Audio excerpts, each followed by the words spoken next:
So এই টাইপের bonding দেখা যায় এই যৌগটাতে।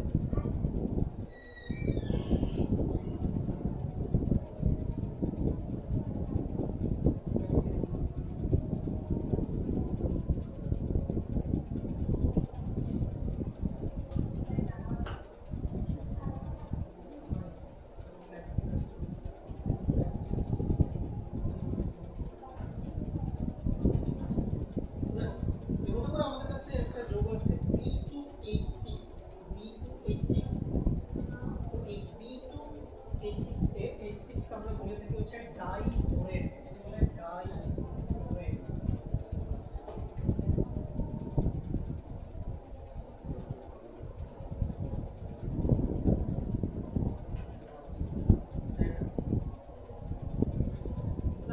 ডাইবোরেট কিভাবে গঠিত হয়? প্রথমে তুমি এভাবে BH3 লিখবা, পাশাপাশি তুমি BH3 লিখবা, লেখার পর এই জায়গাটা দেখো,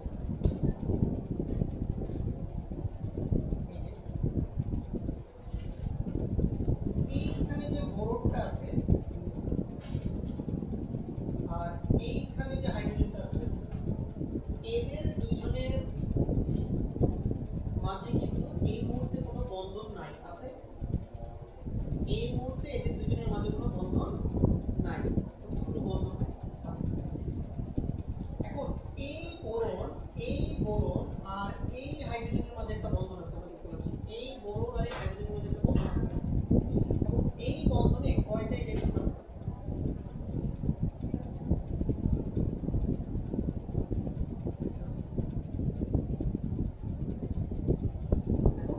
এই বন্ধনে কয়টা ইলেকট্রন আছে? এই বন্ধনে দুইটা ইলেকট্রন আছে।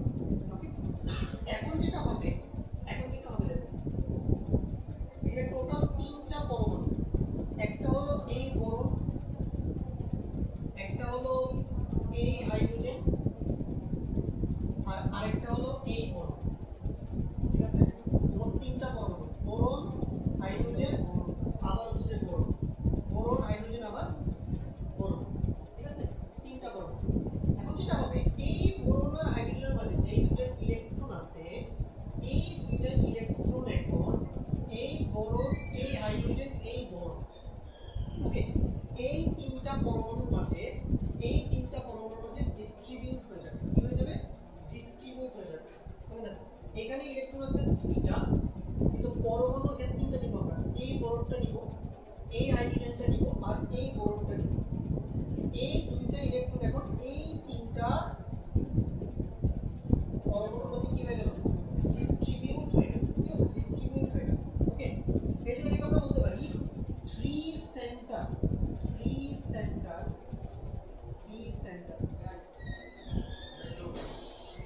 আসলে তাদের তাহলে দ্রুত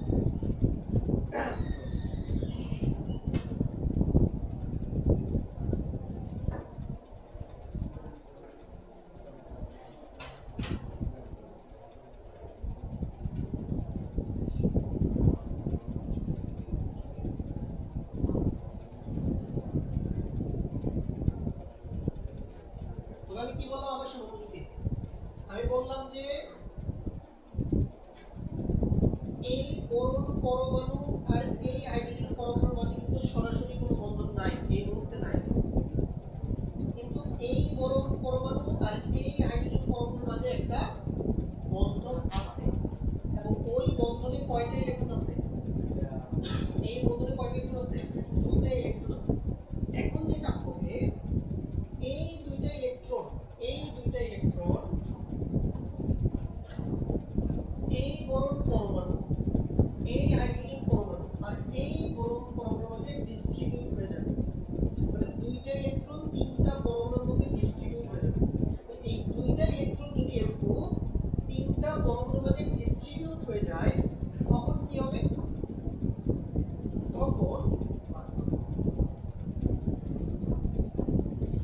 এই বোরন আর এই হাইড্রোজেনের মাঝে খুবই দুর্বল একটা বন্ধন তৈরি হবে।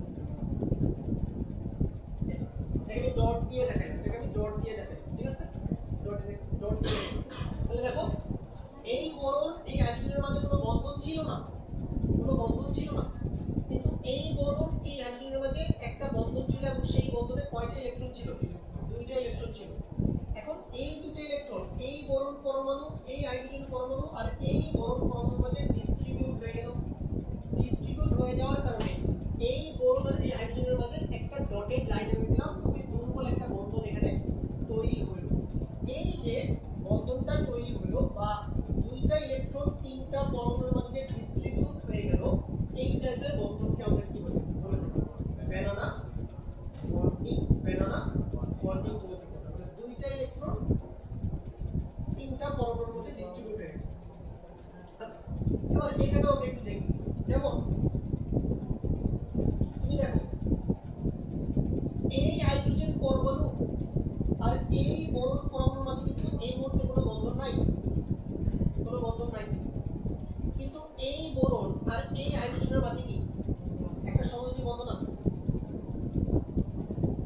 এই বন্ধনে কয়টা ইলেকট্রন আছে?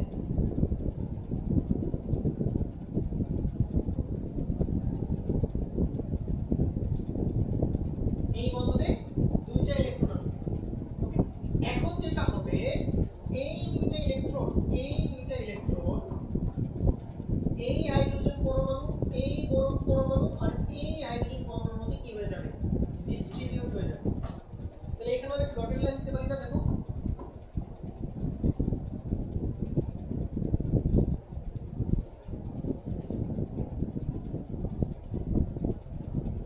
ঠিক আছে।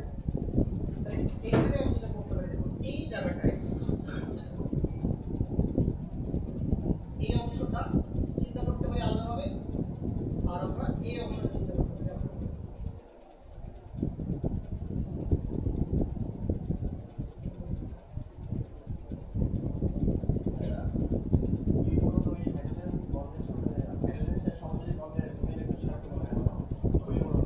এটা এটা এটা এটা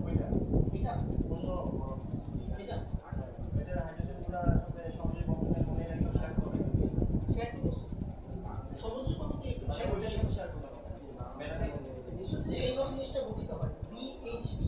এই ভালো করে লক্ষ্য করো, লক্ষ্য করো এইখানে যে নিচের যে বক্সটা দেখো, এই নিচের বক্সটাতে বোরন পরমাণু আছে, হাইড্রোজেন পরমাণু আছে, আবার এখানে দেখো কি আছে? বোরন আছে। এই বোরন, এই হাইড্রোজেন, এই বোরনের মধ্যে এই দুটো ইলেকট্রন কি হয়ে গেছে? ডিস্ট্রিবিউট হয়ে গেছে। আর দেখো এই বোরন, তারপরে হচ্ছে তোমার কি এই হাইড্রোজেন আর এই হাইড্রোজেন, ঠিক আছে, এই তিনজনের মাঝে এই দুটো ইলেকট্রন কি হয়ে গেছে? শেয়ার হয়ে গেছে বা ডিস্ট্রিবিউট হয়ে গেছে। সিম্পল জিনিস, ঠিক আছে। এটা সিম্পল স্ট্রাকচারটা দেখে রাখো। হ্যাঁ, ইলেকট্রনগুলো কোথায় থাকে? ইলেকট্রনগুলো কোথায় থাকে? কোথায় থাকে? অরবিটালে। ইলেকট্রন তো অরবিটালে না মানে এনাদের ডিস্ট্রিবিউট হয়ে গেছে না, ডিস্ট্রিবিউট হয়ে যাবে ইলেকট্রনগুলো কোথায় থাকে? এই পরমাণুগুলোর মাঝখানে থাকবে। মানে এখন এটা তো তোমার ডিটেইলস ছবি, তো এখানে মনে করো যে আকাশ সম্পূর্ণ তুমি এখানে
লিখছো সবাই?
এই নাম লিখছো? চলো তাহলে এটা জাস্ট একটু জানলে হবে, এটা খুব বেশি বিস্তারিত এই মুহূর্তে পড়ার প্রয়োজন নেই। চলো next, draw the structure of nitrogen oxides.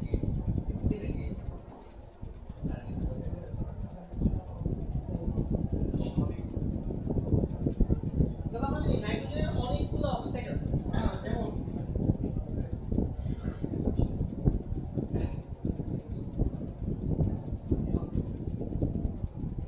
N2O আছে, N2O, তারপর আছে NO, তারপর আছে হচ্ছে NO2,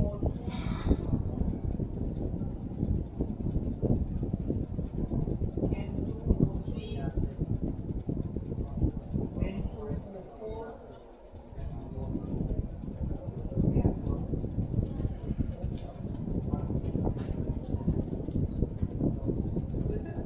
এগুলো হচ্ছে নাইট্রোজেনের অক্সাইড।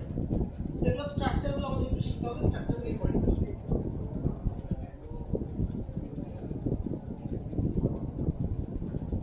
তো প্রথমে আসলে N2 ওটা দিই।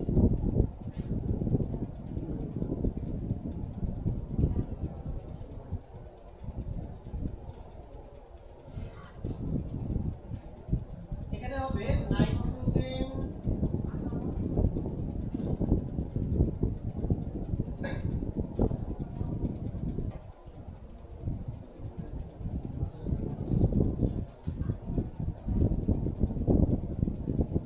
ট্রিপল বন্ড নাইট্রোজেন, দুইটা নাইট্রোজেন ত্রিবন্ধনে থাকবে।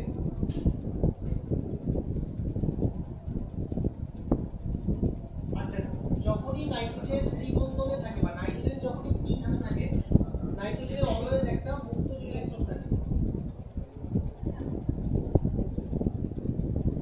আর বাম পাশে একটা অক্সিজেন পরমাণু থাকবে।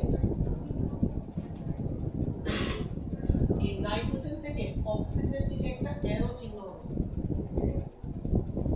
অ্যারো চিহ্ন। দেখো এই যে তুমি যেগুলো দাগ দেখতে পাচ্ছ, দেখো যেগুলো তুমি দাগ দেখতে পাচ্ছ, এই দাগগুলো কি? এই দাগগুলো হচ্ছে সমযোজী বন্ধন, এই দাগগুলো হচ্ছে সমযোজী বন্ধন।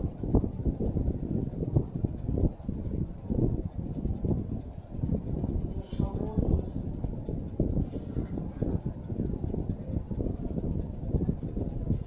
আর এই যে অ্যারো চিহ্ন দেখতে পাচ্ছ, এটা কি? এটা হচ্ছে সন্নিবেশ বন্ধন।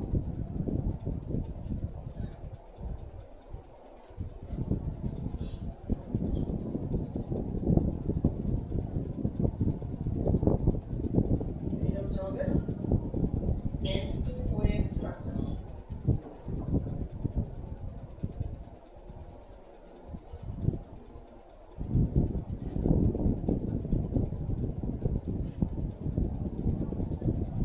এরপর আসে হচ্ছে NO,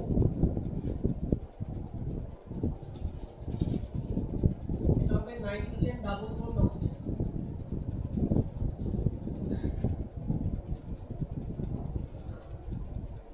দেখো অক্সিজেন যখন ডাবল বন্ডে থাকে অক্সিজেনে তখন দুইটা মুক্ত জোট থাকে, নাইট্রোজেনে তো একটা মুক্ত জোট থাকবে আর আরেকটা ইলেকট্রন হচ্ছে সিঙ্গেল পড়ে থাকে।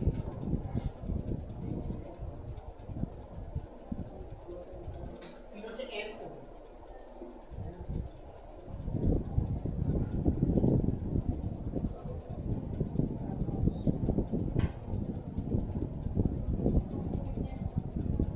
এরপর আসা হচ্ছে NO2।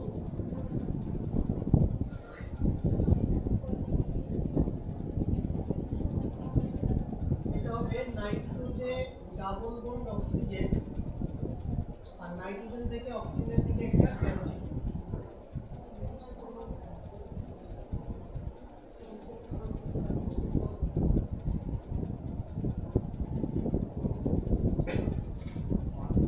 এবার আসো N2O3।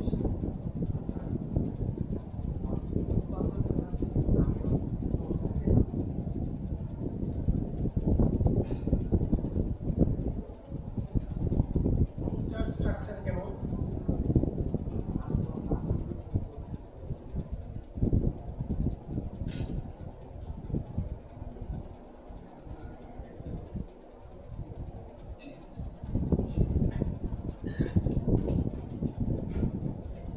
এটা হচ্ছে আমাদের N2O3।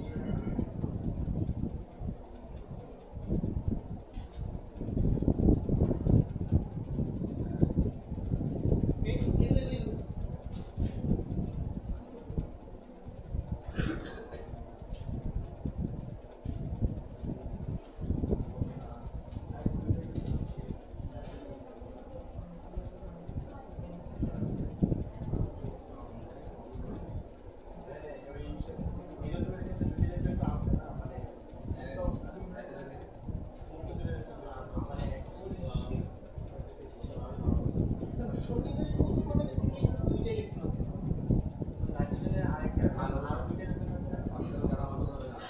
সন্নিবেশ বস্তু মানে দুইটা ইলেকট্রন। হ্যাঁ, পাঁচটা তো। দুইটা এখানে আছে, এখানে দুইটা জায়গায় একটা থাকে। এগুলো ইলেকট্রন না থাকলে সমস্যা নেই। এটা হচ্ছে আমাদের N2 দেখো দেখো নাইট্রোজেন অলওয়েজ, দেখো নাইট্রোজেন অলওয়েজ কয়টা থাকে? নাইট্রোজেন অলওয়েজ 3 হাতে থাকে, ঠিক আছে? নাইট্রোজেনের হাত সংখ্যা কিন্তু কখনো 3টার বেশি হতে পারবে না। আচ্ছা, তাহলে এই হলো আমাদের N2O3। এবার যদি আমরা N2O4 টা দেখি,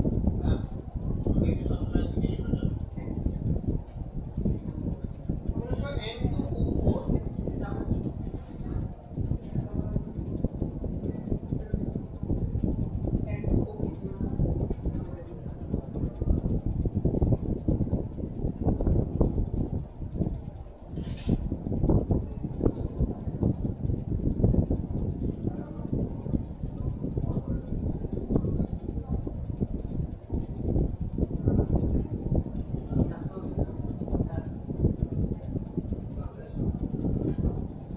এইটা হবে আমাদের N2।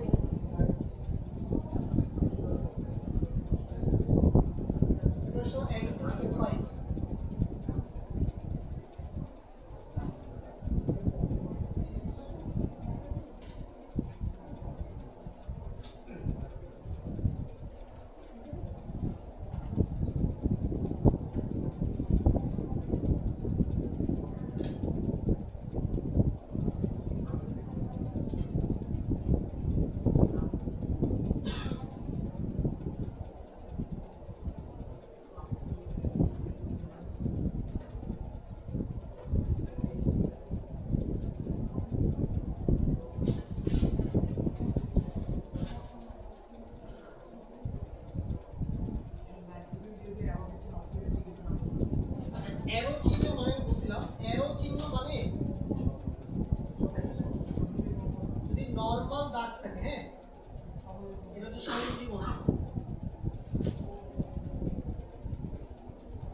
এই হলো আমাদের নাইট্রোজেন আর অক্সিজেনের স্ট্রাকচার। এরপর চলো আমরা আরো কিছু স্ট্রাকচার দেখি। তোমরা জানো যে আমাদের যে ফসফরাস নেচারে কিভাবে থাকে, ফসফরাস কিভাবে থাকে, P4 হিসেবে থাকে ফসফরাস। P4 এর স্ট্রাকচারটা কেমন দেখো, এখানে একটা ফসফরাস, এখানে একটা, এখানে একটা, এখানে একটা। আচ্ছা, এখানে একটা বন্ধন দিবা, এখানে একটা, এখানে একটা, এখানে একটা, এই যে এটা হচ্ছে আমাদের P4, ঠিক আছে। এরপরে তুমি জানো সালফার নেচারে কিভাবে থাকে, সালফার নেচার হচ্ছে S8 হিসেবে থাকে।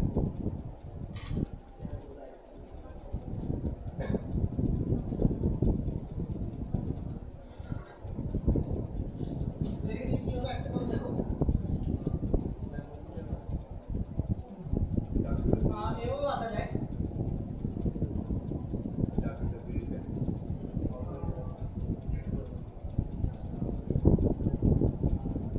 এভাবেও লিখতে পারবা, সমস্যা নেই।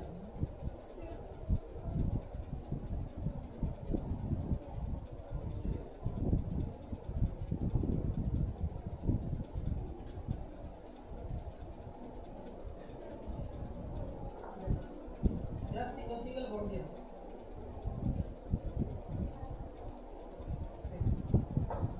একটা হয়েছে না? সেভাবে আঁকা যায়। অ্যাসিড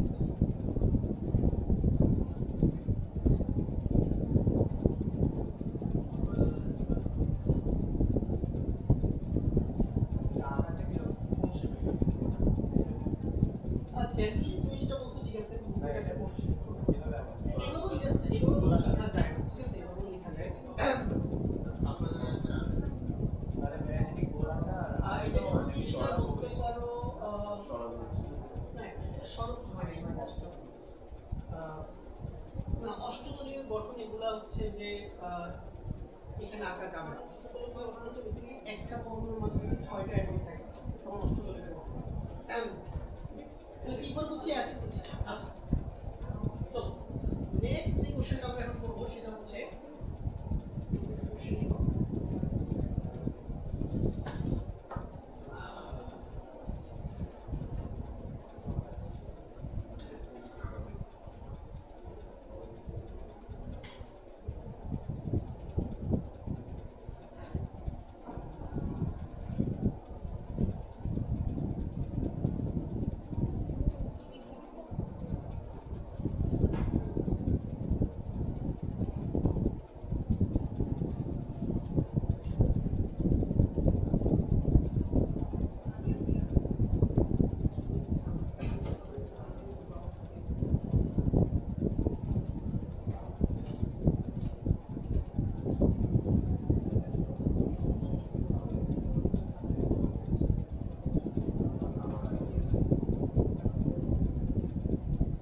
যত সহজে যে যত সহজে যে যত সহজে যে যত সহজে যে যত সহজে H প্লাস গ্রহণ করতে পারে যে যত সহজে H প্লাস গ্রহণ করতে পারে যে যত সহজে H প্লাস গ্রহণ করতে পারে অথবা অথবা যে যত সহজে লিখো না লিখো যে যত সহজে যে যত সহজে H প্লাস গ্রহণ করতে পারে বা মুক্ত জোড় ইলেকট্রন দান করতে পারে বা মুক্ত জোড় ইলেকট্রন দান করতে পারে যে যত সহজে H প্লাস গ্রহণ করতে পারে বা মুক্ত জোড় ইলেকট্রন দান করতে পারে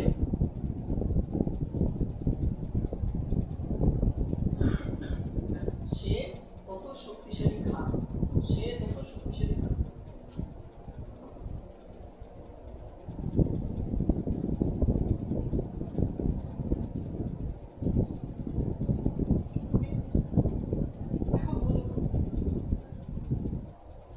এটা হচ্ছে আমাদের PH3 এটা হচ্ছে আমাদের অ্যামোনিয়া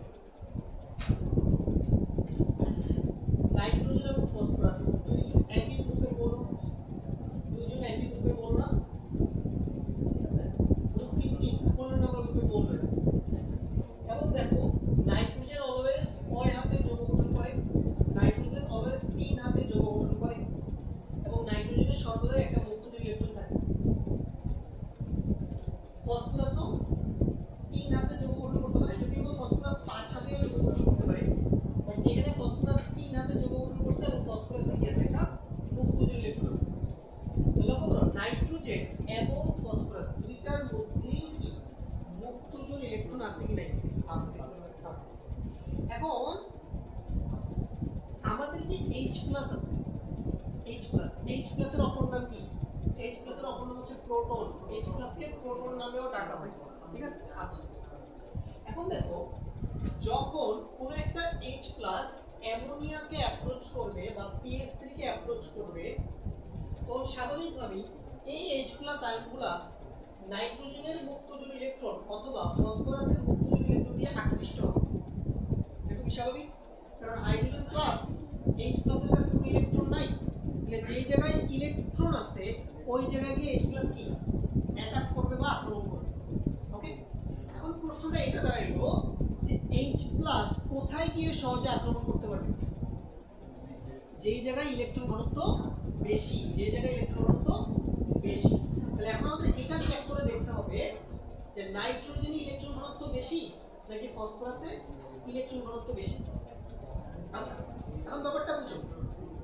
দেখো নাইট্রোজেন কিন্তু সাইজে একটু ছোট না নাইট্রোজেন আকারে ছোট না দেখো নাইট্রোজেন কিন্তু আকারে ছোট তো আকারে ছোট হইলে মানে দেখো এখানে ছোট জায়গায় দুটো ইলেকট্রন আছে আর ফসফরাস হচ্ছে যে আকারে একটু বড় তাহলে এখানে বড় জায়গায় দুটো ইলেকট্রন আছে তাহলে যদি ছোট জায়গায় দুটো ইলেকট্রন থাকে আর বড় জায়গায় দুটো ইলেকট্রন থাকে তাহলে বলো তো কোন জায়গায় ইলেকট্রন ঘনত্ব বেশি হবে ছোট জায়গায় যদি দুটো ইলেকট্রন থাকে তাহলে এখানে ইলেকট্রন ঘনত্ব কি হবে বেশি হবে তাহলে নাইট্রোজেন পরমাণুর আকার ছোট হওয়ায় নাইট্রোজেন পরমাণুর ইলেকট্রন ঘনত্ব কি বেশি আর যেখানে ইলেকট্রন ঘনত্ব বেশি সেখানে কি অ্যাটাক করতে পারবে ইজিলি H প্লাস অ্যাটাক করতে পারবে এইজন্য PH3 এর তুলনায় অ্যামোনিয়া সহজে H প্লাস কি করতে পারবে গ্রহণ করতে পারবে তাহলে ব্যাখ্যাটা একটু খাতায় লিখো ব্যাখ্যাটা খাতায় লিখো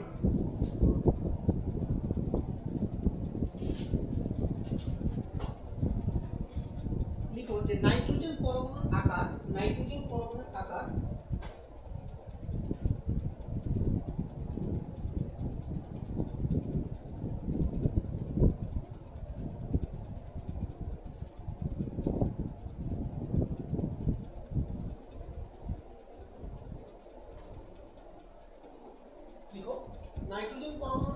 ফসফরাস পরমাণু অপেক্ষা ছোট হয়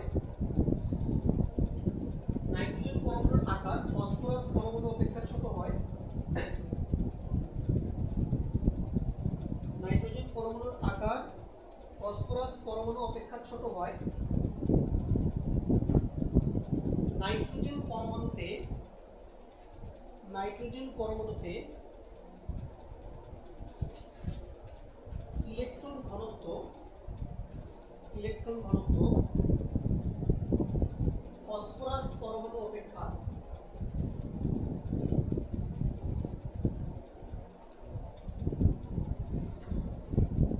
তুলনামূলকভাবে বেশি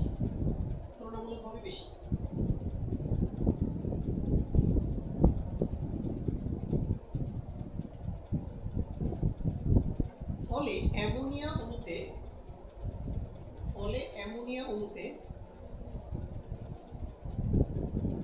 সহজেই প্রোটন আক্রমণ করে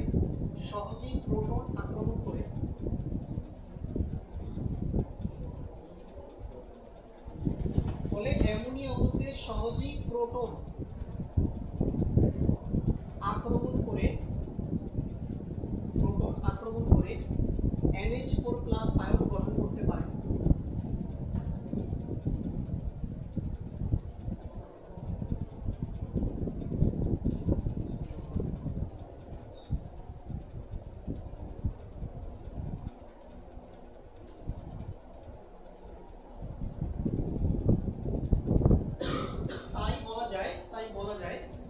তাই বলা যায় অ্যামোনিয়া অণু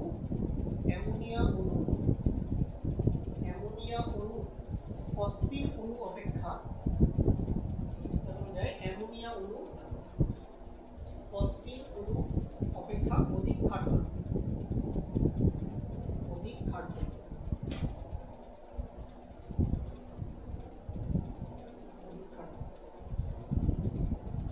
বুঝে গেল? আসলে তারপর কোশ্চেনটা আসলে খুবই কমন একটা কোশ্চেন সবসময় আসে। তাহলে বোঝা গেল এখানে বেসিকটা কি দেখো, যে যত সহজে H+ গ্রহণ করতে পারে অথবা মুক্ত ইলেকট্রন দান করতে পারে সে তত শক্তিশালী ক্ষার। এবং যেহেতু অ্যামোনিয়াতে নাইট্রোজেনের সাইজ ছোট এজন্য ইলেকট্রন ঘনত্ব বেশি, এজন্য এটা সহজে H+ গ্রহণ করতে পারবে। এই জন্য অ্যামোনিয়া অধিক ক্ষার। হ্যাঁ, চিত্র আঁকবা, এই বিক্রিয়াগুলো লিখবা, এই ব্যাখ্যাগুলো লিখবা, ঠিক আছে?